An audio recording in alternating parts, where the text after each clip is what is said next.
ప్రభునందు ప్రియ విశ్వాసులారా, నేటి ఉదయకాలపు వాక్య ధ్యానంలోకి ప్రేమపూర్వకమైన ఆహ్వానాన్ని అందిస్తున్నాను. ప్రార్థించుదాం. కనికరం గల ప్రభా, ఈ ఉదయం వాక్యం ద్వారా మాట్లాడి బలపరచు. యేసు ప్రభుల వారి దివ్యనామంను అడిగి వేడుకుంటున్నాం తండ్రి, ఆమెన్.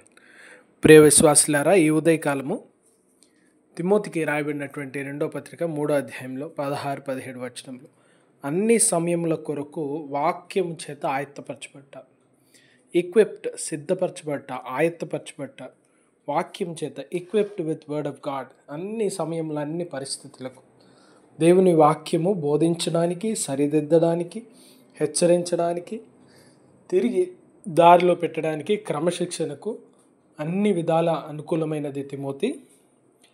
ఇంతకుముందు ఉన్నటువంటి మనుషులు అనేకులు దేవుని వాక్యానికి వారి జీవితంలో స్థానం ఇవ్వలేదు. దేవుని వాక్యము వారి జీవితంలో క్రియ చేస్తుందని నమ్మలేదు. దేవుని శక్తిపై ఆధారపడలేదు. నీవైతే దేవుని శక్తిపై ఆధారపడు. ఇదిగో అన్ని సమయముల కొరకు నిన్ను సిద్ధపరచగలిగినది, నేను బాగు చేయగలిగినది దేవుని వాక్యం. ఈ దినాన మనందరి జీవితాల్లో కూడా దేవుని వాక్యము నమ్మదగినది, చాలినది.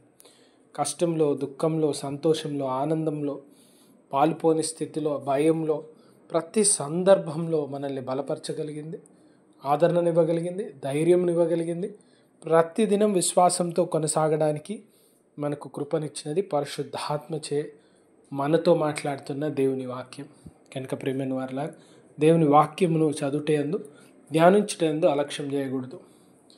భక్తుని ద్వారా దేవుడు మనతో తెలియజేస్తున్నాడు. పరిశుద్ధ గ్రంథము మన జీవితాల్లో చాలినటువంటిది, మన జీవితాలను వెలిగింపజేసేది, మన జీవితాన్ని బలపరిచేది. కనుక దేవుని వాక్యము మనతో అనుదినం మాట్లాడాలని దేవుని వాక్యం వైపు మనం చూద్దాం. దేవుని వాక్యము యోసేపుని హెచ్చరించినటువంటిది. అయ్యో, దేవునికి వ్యతిరేకంగా నేను ఈ తప్పును చేయలేను, ఈ పాపము చేయలేను అని యోసేపు భయపడటకు కారణం దేవుని మాట తన జీవితంలో ఉంది.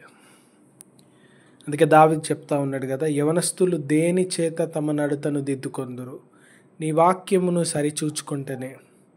యేసు ప్రభుల వారు శిలువ మీద శోధనలను జయించడానికి పలికినటువంటిది దేవుని వాక్యం. అంత శక్తి కలిగినది.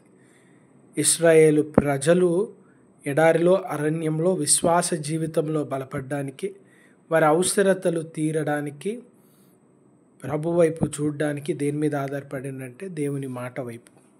అందుకే ద్వితీయోపదేశకాండం 8వ అధ్యాయం 3వ వచనంలో, మనుషుడు రొట్టె వలన మాత్రము కాదు కానీ దేవుని నోట నుండి వచ్చు ప్రతి మాట వలన అనేకులు దేవుని వాక్యంలో విశ్వాసముంచి, దేవుని మాటలో విశ్వాసముంచి, ఆ మాటను గట్టిగా పట్టుకొని దాన్ని ప్రార్థించి జీవితంలో ఎన్నో సాధించుకున్నారు. మనం న్యూ ఇయర్ రోజు ప్రామిస్ కార్డ్ తీసుకుంటాం, ఆ తర్వాత దాన్ని మర్చిపోతాం. బైబిల్ చదువుతాం, ఎప్పుడు అవసరత అక్కర ఉన్నప్పుడు ఒక మాట అండర్లైన్ చేసుకుంటాం, మర్చిపోతాం. అది ఆ రీతిగా కాదండి. ఈ సంవత్సరం అంతటి కొరకు ఒక మాటను, ప్రార్థనను, ఒక వాక్యంను రాసుకొని దాన్ని మనం పట్టుకుందాం. ప్రతి క్షణం, ప్రతిదినం ప్రార్థించుదాం. దాన్ని పట్టుకొని ఆసక్తిగా ప్రభు వైపు చూద్దాం.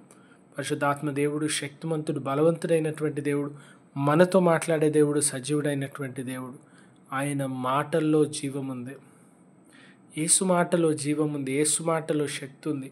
యేసు మాటలో బలం ఉంది. యేసు మాట అత్యంత బలమైనది, శక్తి కలిగినటువంటిది. ఆ శక్తిని ఈ దినాన అనేకులు అనుభవించట్లేరు, గ్రహించట్లేరు. కనుక అపార్థం చేసుకుంటారు, చెడుగా మాట్లాడతారు, అందులో నిజమైన విశ్వాసాన్ని ఉంచలేకపోతూ ఉన్నారు. యేసు మాటలోని శక్తిని అనుభవపూర్వకంగా తెలుసుకున్నవారు, వారి జీవితంలో ఒక్కొక్క అడుగు ప్రభు వైపు చూస్తూ జీవితంలో ఎదిగిన ప్రతి వారు ఆ దేవుని వాక్కును, ఆ బలాన్ని గుర్తిరుగుతారు. కనుక విశ్వాసులు దేవుని వాక్యం చేత ప్రతి దినం, ప్రతి సమయానికి, సందర్భానికి సిద్ధపరిచి ఉండబడాలి. అటువంటి నడిపింపు కృపనిస్తూ దేవుడు మనల్ని బలపరచును గాక. ఈ వారమంతా కృప చూపిన దేవునికి వందనాలు. ప్రార్థించుదాం. కనికరం గల ప్రభువా, ఈ ఉదయం వాక్యం విన్న ప్రతి వారిని మేళ్లతో, దీవెనలతో నింపి, ప్రతి వారి అవసరత అక్కర్లను తీర్చుకొని, ఆరోగ్య బలములు, మేలు మీరు దయచేయమని, బిడ్డల పక్షంగా మీరుండి మీ కృపను, మీ కాపుదలను, మీ సహాయమును దయచేయమని మా ప్రభు రక్షకుడైన యేసు ప్రభుల వారి దివ్యనామం అడిగి వేడుకుంటున్నాం తండ్రి, amen. God bless you all. దేవుడు మిమ్మల్ని దీవించును గాక.